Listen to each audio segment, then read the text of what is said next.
BS with Bob Schmidt on today's Talk 1490. 7:52 is the time. Thanks a lot for joining us. Court Nichols joining me now from Houston, Texas. Wanted to talk to Court about a couple of different things. First, starting off with the elephant in the room from Houston, Texas. Hurricane Harvey hit you guys earlier this month. Is everything back to at least in a semblance of normal, Court? Not yet, Bob. Hurricane Harvey was the most tragic thing that I've ever seen. I've lived in Houston for 34 years, and I've seen hurricanes, I've seen tornadoes, I've seen tropical depressions and tropical storms. But imagine it raining as hard as you've ever seen it for 6 days straight. It was tragic. There's still trash and sheetrock and furniture all over the streets of Houston. The water's pretty much receded except for a few areas where there were reservoirs, and those are still actually underwater. I have friends' houses that are still underwater. But the beautiful thing is that the whole city came together, and actually the whole state of Texas. We had the Navy from all around Texas coming and helping, and it was beautiful to see everybody helping each other. So Court, where do you start in a situation like that when all of a sudden everything is you know is all of a sudden changed after a 6-day storm? You kind of just start where you feel possible. You know, you have your loved ones, you have family, and you find out who needs help, and you just go after it. Right on. Well, I wish you guys speedy recovery, that's for sure. Speaking of recovery, you're from the Taylor Recovery Center. I read an article that said that older people are using drugs, and talking with the local hospitals, I find that most of the people that have overdosed here in the La Crosse area are in their mid-40s, and to me that was kind of shocking because I would have thought that it would have been the younger folks, the early teens or mid-teens and early 20s that were doing drugs, but it tends to be, at least from what I've seen, so older people getting addicted to doing drugs, Court. Well, I'll tell you, Bob, there's teens, there are mid-aged people, and there's older people. The drug use is on a rise, especially opioids in general, in all age groups, but the age group that we didn't think that was going to happen, and it's people over 50 years old. And since we've been kind of tracking this since 2009, but since 2012, the amount of Americans over the age of 50 has more than doubled. The people over 50 that are looking for drug and alcohol treatment has more than doubled from 2.9 to 6.7%. And I actually read an article on the Oxford Academic, and it was stating that there'll be 4 million people over the age of 50 seeking drug and alcohol treatment by 2020. Why?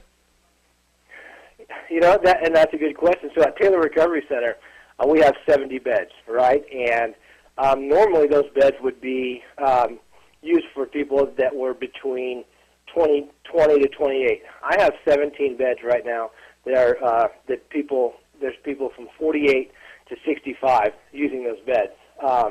And so we ask the people, we talk to our people, and the three most common answers we get are the physical and social changes that accompany aging. And before I answer this, you've got to understand that most of these people have a history of using chemicals to cope with life. Okay. So the financial stress, not being able to retire, which can be a crushing blow, and a lot of times as you're getting older, the loss. You lose people, you lose friends, you lose family members. But the thing that you have to understand is when you're dealing with somebody that is using or still using drugs over the age of 50, they are suffering with severe substance use disorder, or something that we used to call addiction. Now, when you're talking about drugs, are you talking about everything from tobacco, alcohol, to illegal drugs, or are you talking just the illegal drugs? I'm talking about illicit and prescription drugs. Okay. All right. And when I say prescription drugs, they're the abuse of prescription drugs. And so pharmacists need to educate consumers a little more on the side effects of these newer prescription drugs with the high addictive nature, like oxycodone. So that's you mentioned earlier about a lot of older people overdosing. It's the oxycodone. and the Oxycontin, and then outright heroin as well. Well, one of the I thought I read something that said that after with Oxycontin and with like hydrocodone and things like that, that after 8 hits or whatever, that you become addicted to that, or is that number wrong or close to being right? So when you're dealing with addiction, period, I don't think that you can say whether it's 1 hit or 8 hits. I think that 1 out of 9 people, what we've seen is 1 out of 9 people appear to have an addictive brain and an addictive personality and an addictive way of thinking. We don't know if we're born with it or we don't know if we develop it over time. But because I've seen people take 15 and 20 hits come into my treatment center, and they don't seem to be the people that we need to help. They don't seem to have that addictive brain. I've got a million more questions about this, but I only got about a minute and a half left here.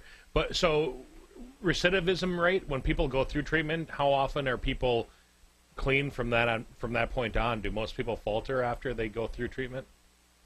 What I do know is at Taylor Recovery Center, the approach that we use, and the reason we're the most referred to, and the reason we have the most referred to people, the reason we have so many people in IOP and sober living is because our approach is completely different. We incorporate acupuncture, and we incorporate yoga, and we incorporate meditation into our DBT and CB, cognitive behavioral therapies.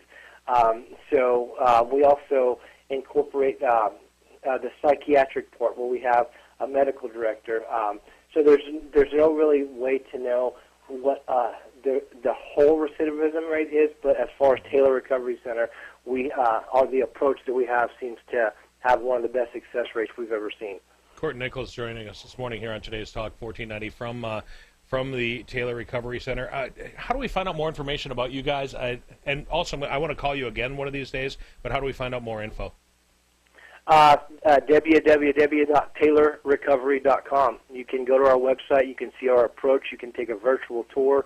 You can kind of meet the staff and get an idea of what a day looks like at Taylor Recovery. Very good. Hey, Court, thanks a lot for joining me this morning on Today's Talk 1490.